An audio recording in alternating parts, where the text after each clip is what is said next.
Hey everyone, it's Jack from WhatCulture.com, and guess what day it is? It's Wednesday, which means that it's time to look at all the ups and all downs from SmackDown Live, and it's an extra f***ing bizarro edition, lads, because of course we're in the Great White North of Toronto, Canada, and if we're lucky, we might get some Toronto facts as well. But before all that, let's get into what was, I think, an alright episode of SmackDown. So, JBL, let's get into it.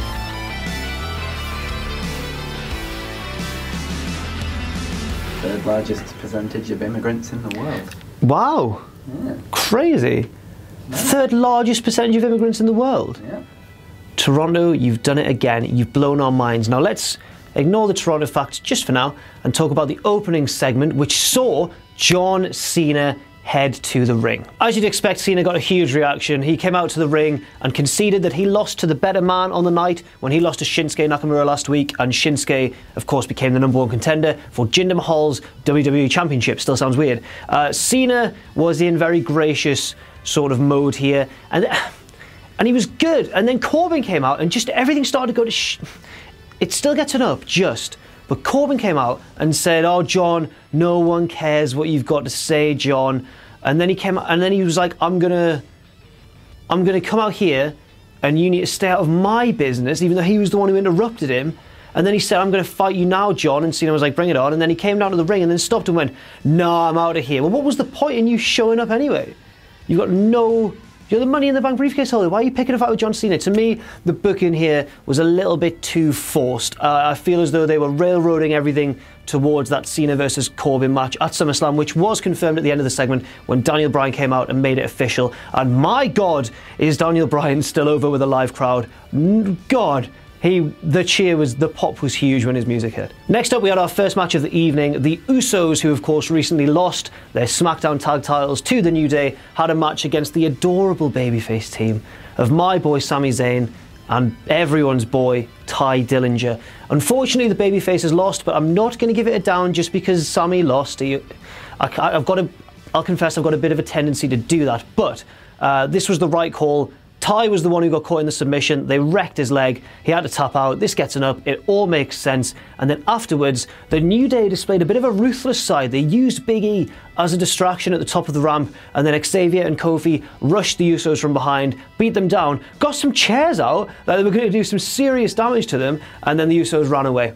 So, good segment. Nice to see a little bit of a darker side come out in the New Day, reminiscent of their early days as a heel trio. The name Toronto is likely derived from the Iroquois word Toronto, meaning place where trees stand in the water. This refers to the northern end of what is now Lake Simcoe, where the Huron had planted tree saplings to corral fish. Now it was time for the Fashion Files. It was another installment of Fashion Peaks, the Twin Peaks weird, bizarro twist that it's taken. Fandango's back. He was abducted by aliens and now can see into the future. Breeze said, "Prove it." Fandango said, "Right, the next person who walks in will be the person who killed Tully, their horse, their toy horse."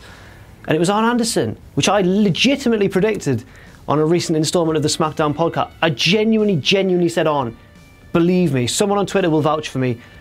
Ross won't. Don't ask King Ross. But someone on Twitter will vouch for me. I said Arn Anderson came out. I popped watching on my laptop. I was like, this is crazy. And then the mystery still hasn't been solved. I was on the verge of giving this a down. I think it's dragged on for too long now and they just need to do something with it. But it's still funny. And there was an Arn Anderson appearance. So for that, I will give it an up. But cut to the chase, Fashion Files.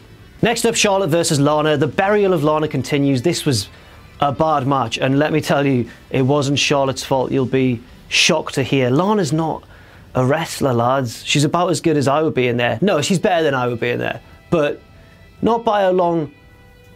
She's really not very good. And I feel bad for her because she was such a good manager when she was with Rusev. Just pair her with Rusev again. Charlotte won in pretty easy fashion. Everyone kind of laughed at Lana. What was the point? It gets her down, and it was bad, and Charlotte should be facing more credible opponents than this. Next up, Shane McMahon, the hardest man in WWE after he took AJ Styles and The Undertaker to the limit at consecutive WrestleManias and entered himself into that Survivor Series match when he had the whole SmackDown roster to choose from. What a selfish bastard. He came out to the ring to lay down the law on AJ Styles and Kevin Owens.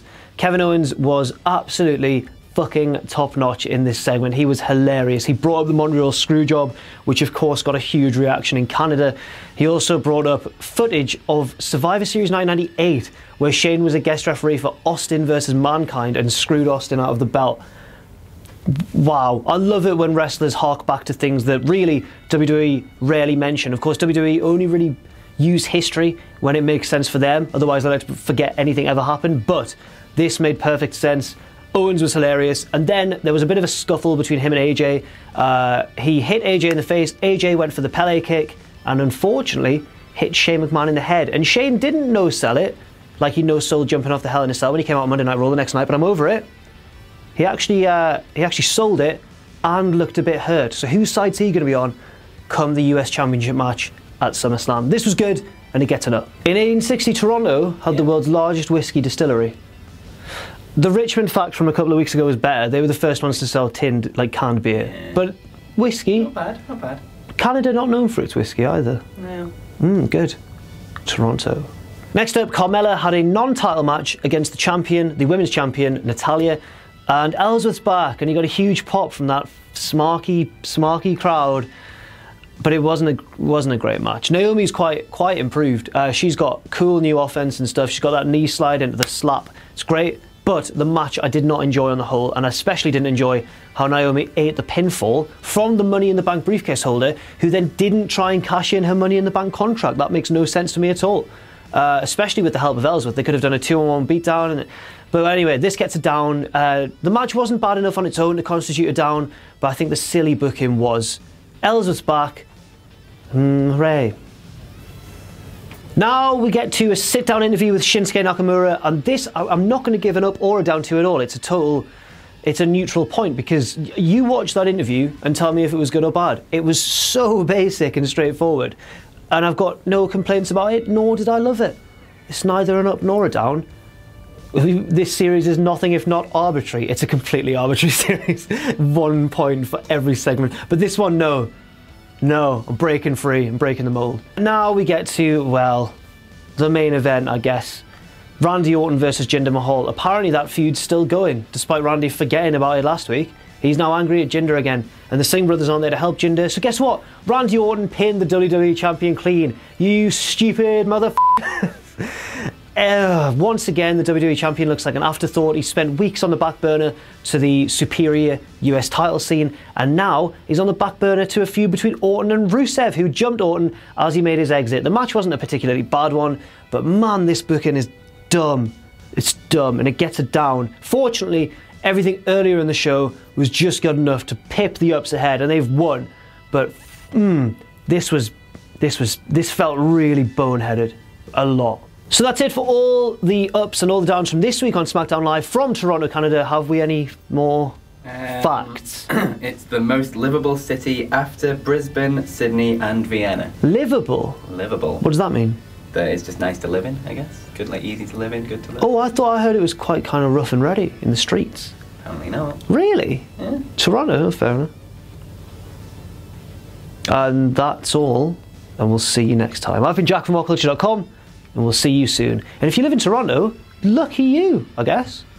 Fair play. Is it Vancouver that's dangerous?